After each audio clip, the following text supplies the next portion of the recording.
Morning news bulletin में नजर डालते हैं हिमाचल प्रदेश के ताजा घटनाक्रम पर। सबसे पहले headlines. This news bulletin is brought to by Verma Jewellers Solan, the biggest jewellery showroom of Himachal Pradesh. Verma Jewellers Solan लाया है दिवाली बम्पर स्कीम।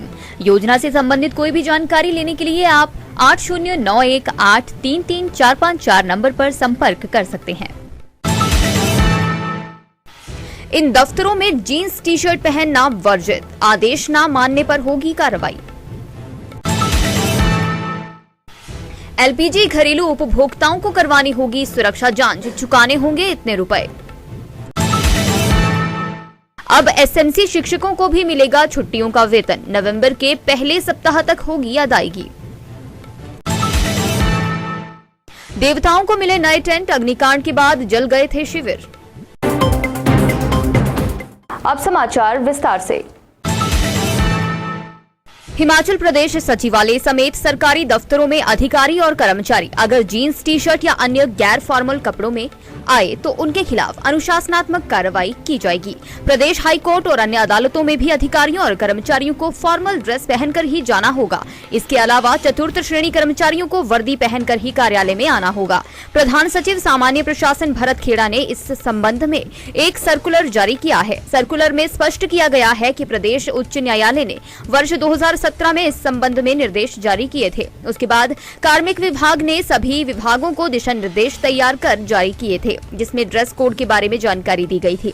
इस सर्कुलर के अनुसार हालांकि ये ध्यान में आया है कि इन निर्देशों का ठीक से पालन नहीं हो रहा है। यही नहीं, चतुर्थ श्रेणी कर्मचारी भी सही कपड़ों में नहीं पहुंच रहे हैं। अगर इस संबंध में किसी भी तरह की कोताही बरती जाती है तो ऐसे में अनुशासनात्मक कार्रवाई की जाएगी। हिमाचल प्रदेश के एलपीजी के घरेलू उपभोक्ताओं को सुरक्षा जांच करवानी होगी। इसकी एवज में सेवा प्रदाता कंपनी के प्रतिनिधि को 236 रुपए चुकाने होंगे।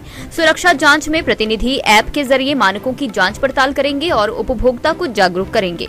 यदि किसी भी प्रकार की कमी होगी तो उसे बदलने का आग्रह किया जाएगा, ताकि भविष्य में कोई भी अनहोनी का खतरा कम हो सके। यदि उपभोक्ता ये जांच नहीं करवाना चाहता है तो उसे लिखित में देना होगा। इसके साथ उपभोक्ता अधिकार खत्म हो जाएंगे। हिमाचल में एलपीजी उपभोक्ता कई बार गलत तरीके से गैस चूल्हा और सिलेंडर रखते हैं। इसके साथ गैस रेगुलेटर और पाइप का भी सही इस्तेमाल नहीं करते हैं, जो गैस रिसाव का कारण बनते हैं और हादसे भी होते हैं। इन्हीं हादसों को कम करने के लिए सुरक्षा जांच अभियान चलाया गया है। प्रदेश के सरकारी स्कूलों में कार्यरत करीब 1000 एसएमसी शिक्षकों को छुट्टियों का वेतन भी मिलेगा। शिक्षा मंत्री रोहित ठाकुर के निर्देशों पर उच्च शिक्षा निदेशालय इस बाबत प्रस्ताव बनाने में जुट गया है। जनवरी और फरवरी 2023 का शिक्षकों को वेतन नहीं दिया गया है। प्रारंभिक शिक्षा निदेशालय छुट्टियों के वेतन का भुगतान कर चुका है। प्रदेश के स्कूलों में 2555 एसएमसी शिक्षक कार्यरत हैं। करीब 1000 शिक्षक उच्च शिक्षा निदेशालय के तहत काम कर रहे हैं। इन शिक्षकों को छुट्टियों के वेतन का भुगतान नहीं हुआ है। बीते दिनों शिक्षकों के एक प्रतिनिधि मंडल ने शिक्षा मंत्री रोहित ठाकुर के समक्ष इस मामले को उठाया था। शिक्षा मंत्री ने उच्च शिक्षा निदेशालय को इन शिक्षकों को बकाया वेतन जारी करने के आदेश दिए हैं। प्रारंभिक शिक्षा निदेशालय की तरफ से पहले ही शिक्षकों को ये वेतन दे दिया गया है। ऐसे में उच्च शिक्षा निदेशालय ने भी छुट्टियों के वेतन को तय करने की प्रक्रिया शुरू कर दी है। माना जा रहा है नवंबर के पहले सप्ताह में इस बकाया वेतन की अदायगी हो जाएगी। ऐतिहासिक ढालपुर मैदान में अंतर्राष्ट्रीय दशहरा उत्सव के चौथे दिन आधी रात को अग्निकांड में जिन देवी देवताओं के अस्थायी शिविर के टेंट जले थे, उन्हें जिला प्रशासन ने नए टेंट प्रदान किए हैं। हालांकि टेंट जलने के बाद कई घंटों तक देवी देवता दूसरे देवी देवताओं के अस्थायी शिविरों में रहे, लेकिन उसके बाद प्रशासन ने तुरंत आग की घटना को गंभीरता से लेते हुए देवताओं को नए टेंट जारी किए और फौरी राहत भी प्रदान की। वहीं आज देवी देवता की हारियान और कारकून आग की भेंट चढ़े वाद्य यंत्रों की जगह नए वाद्य यंत्रों का इंतजाम कर रहे हैं। कल देवी देवता ढालपुर से अपने देवालय की तरफ रवाना होंगे। वहीं देवी देवताओं ने अपने देवालय पहुंचने से पहले अपने अपने हारियानों को कुछ देव कार्य करने के भी आदेश दिए हैं।